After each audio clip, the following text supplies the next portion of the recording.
I watched my parents toss a wooden crate into the river and walk away. When I ran closer, I heard a weak noise coming from inside. I thought I'd seen it all.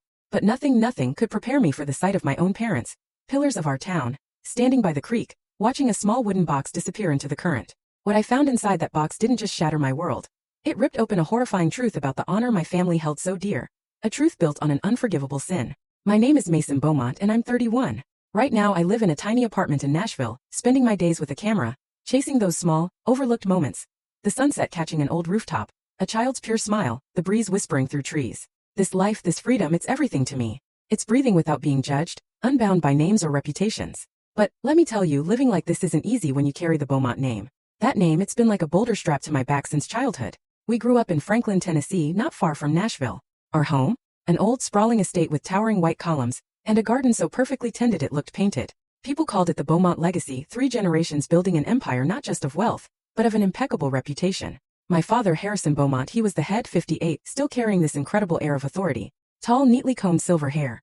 Eyes that could cut through any lie. He was a successful businessman, turning our family fortune into a symbol of Southern prosperity.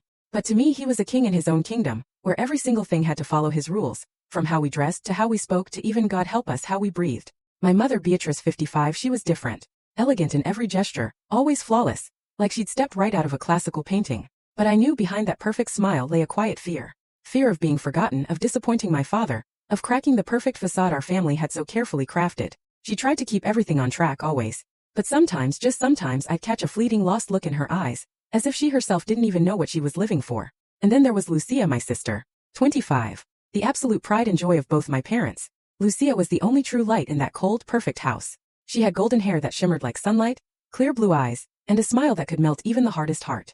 My parents raised her to be the perfect Beaumont woman. Intelligent, graceful, capable of turning heads.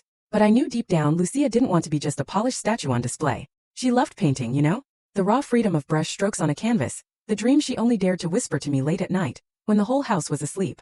Lucia was the only one in that family who made me feel a flicker of warmth, a trace of genuine love amidst all the rigid formalities. The Beaumonts, we were Franklin's elite. Church every Sunday, expensive clothes, smiling for the local papers. We hosted charity galas, sponsored cultural events, praised as the model Southern family. But behind those iron gates, things were far from perfect.